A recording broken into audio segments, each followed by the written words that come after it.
The truth is, he never was really the drug. He was never the drug.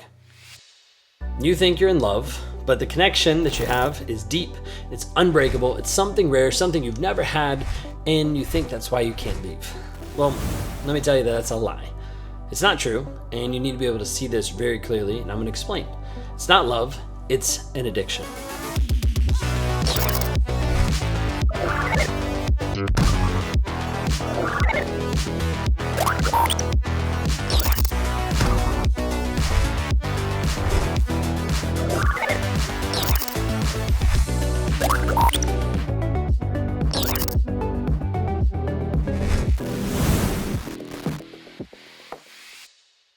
What you're currently in right now is not a loving relationship, but one that he has you hooked. He has you trauma bonded. He has you stuck and addicted, just like Stockholm Syndrome, where you fall in love with your captor, you fall in love with your abuser. And this is why you're stuck in an endless cycle that you can't seem to walk away. Do you ever wonder why it feels impossible to leave? You ever question why? No matter how much he hurts, you keep running back. No matter what he does to you, you keep running back. It's because he's built a cycle. He's built this mousetrap that you keep running back in over and over, a cycle that's designed to keep you chasing the highs, tolerating the lows. The roller coaster, the emotional roller coaster you're stuck on. And the problem inside of this is your brain has been rewired to actually crave it. Your brain has been rewired to get addicted to the highs and to the lows. This is what happens in toxic relationships. And I know this because this is what I used to do. I used to push people where I'd push them away, push them back just in time because they're getting too close. Made a person question themselves, question or blame themselves, beg for approval, and then get to the place where they end up forgiving me, and then it switches around. Every time that she came back, I knew I had full control. Push, pull, up, down, highs, lows. This is how he traps you. It's an emotional addiction roller coaster. It's an emotional drug that's here. He traps you in a couple different ways. You've heard some of these, but let's talk about the hook. The hook first is like the love bombing piece. And that's him just giving you the world, giving you what you wanted. This might be intentional, like emotional wise. It might be intentional inside of like dollars or gifts. The attention just might be pieces that's overwhelming you. The connection feels unreal. You're talking 24/7. You feel like you finally found the one, like you're on this high. But it's not love. It's just the setup. It's the build up before he cuts you down. It's putting you up on the pedestal before he knocks it out from underneath you. What he's doing is he's flooding your brain with dopamine. He's getting you hooked on the intensity. So that when he pulls away, you start freaking out. That's when you have the crash. The crash that happens is he starts changing. He starts shifting. The texts start to slow down. The compliments, they stop. Coldness starts to creep in between the two of you. And you're left kind of wondering what's happening, what's wrong. There's a piece of you that starts getting even desperate, trying to figure it out. You start blaming yourself. Well, maybe I'm doing something different. What did I change? What happened? He's saying he didn't change. And you start wondering, maybe I did something wrong. You start chasing the high of what used to be. How do I get back to that? I want that. Why can't we have that again? And you get to the place where you just get to your breaking point because you're so frustrated of like, how do I get to this point? I want this back. And just like a drug addict, you keep coming back for more hits, trying to be able to figure out, how do I get that original high? The original piece that he had me locked in. And that's when he's got you in the trap. He's got you stuck because he's pushed you so far. He's pushed you away. He's given you the low that you don't want to have. And then out of nowhere, all of a sudden he's back. He comes back and he starts saying the words that you've always been wanting to hear. The compliments that he's been holding back, he starts to give just enough to be able to reignite the hope that's inside of you. And all of a sudden you have this like relief that just floods through you. Just washes over you and you're like, oh, thank goodness, he's back. Now it's okay. Because after all of the pain that you just endured, all of the waiting, all of the frustration, all of the coldness, all of the no contact, the silence that he's given you, you're finally getting the love again. And you're like, yes, finally got it. And your brain, it registers to you as a reward. Dopamine kick, poof, locked in, he's got you trapped. This is not a relationship. This is not fate. This is not love. This is not a magical moment. This is a psychological addiction that he has done and he has factored and framed for you for a period of time to keep you stuck. This is why you keep holding on. This is why you keep being dependent on him, because your body is literally dependent on the chemical highs and the chemical lows that he creates. And you're going through this roller coaster back and forth. And it gives you a lot of confusion and a lot of stress. You might be thinking, Well, maybe if I just love him enough, if I wait long enough, if I can just prove myself, he'll change. The highs and lows, they'll balance out, we'll figure it out. And the reality is he won't. And if you can't see that by now, then you're blind to all of the times that he hasn't changed to start off with. Because the fact is, he doesn't want to change. He doesn't want stability. He doesn't want real love, because that means he has to show up honest. He has to be vulnerable. He has to actually be transparent. He doesn't want that. He wants to sit back and quote unquote protect himself by having control over you. And as long as you stay addicted to the chase, running after him, chasing his validation and approval, he has control over you. So we have to be able to help you rewire your brain. Sometimes this might be just going drastic, no contact.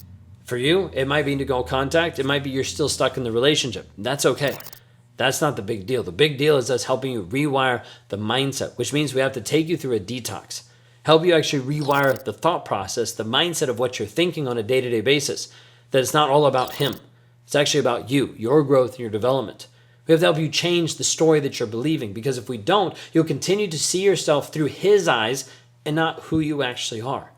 He'll continue to come back and just access you every single day. He'll find a way to pull you back in, to use you like a toy, put you back on the shelf. We have to help you see the reality. Then we have to actually take the highs that you're experiencing, the addiction that's there, and we have to replace it with something real. You spent so long in a state of survival that your body doesn't even know what peace feels like anymore. If I say, hey, what would it feel like to have peace in your life? You're like, I don't know. I don't have a clue. So now you have to create new dopamine resources. You have to create new ways to be able to actually help this high not come from him. You might have to get outside. You might have to go for a walk. You might have to start working out. You might have to reconnect with old friends. You might have to pull out a hobby.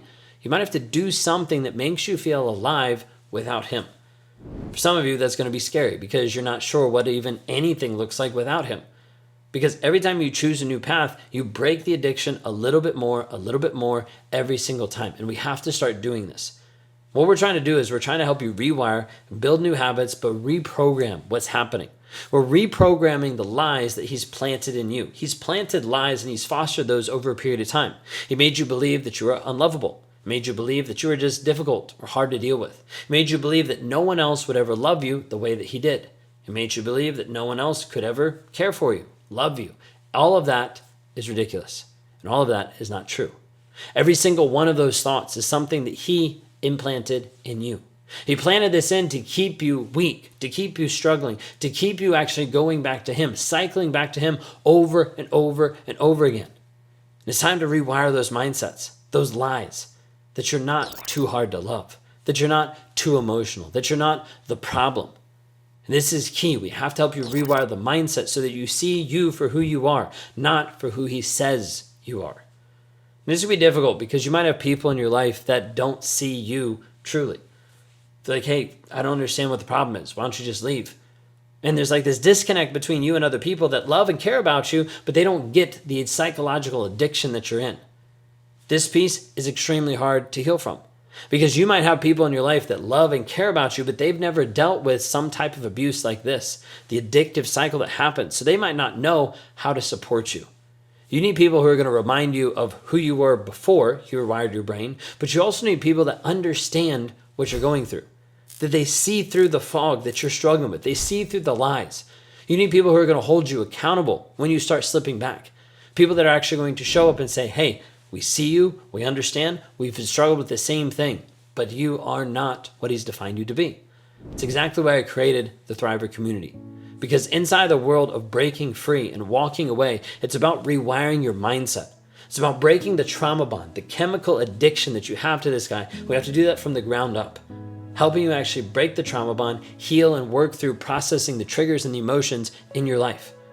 Right now, if you're at the place where you're ready to stop chasing the highs, making your life real, this is the next step. I want you to go to rawmotivations.com/breakthrough and join the Thriver community. Because inside of here, the truth is he never was really the drug. He was never the drug. You were. Sounds weird. Because now you have a choice. You have a choice to be able to see. You can take your power back. You can stop believing the lies that you've been believing. You can stop believing the stories that you've been telling yourself. You can actually rewire your mindset and live as the person you're called to live. But it means you have to take a choice. You have to make a decision. You have to make a step for you. If you're ready to do that, go to rawmotivations.com/breakthrough today. Let's have a conversation now. You've been told it's all your fault, and that makes you feel crazy. No one understands you, and that leaves you in a place of being alone. You've tried to break free multiple times, and that leaves you helpless because nothing you've done has actually worked. It hasn't actually got you free or liberated from this toxic relationship. So you feel crazy, alone, and hopeless. Guess what? That's a lie. Because all it is how you've been raised and conditioned inside of this abusive relationship over and over. And as a result, you've sacrificed your growth, you've sacrificed your worth, and you've been trapped inside of a toxic relationship. What if I showed you the path to freedom? A way for you to actually get free mentally and emotionally from the toxicity that's happening right here, right now. You deserve more. You deserve to be able to heal. And I want to help you with that. If I can help you with that, go to rawmotivations.com/breakthrough, schedule a call there, and let's talk.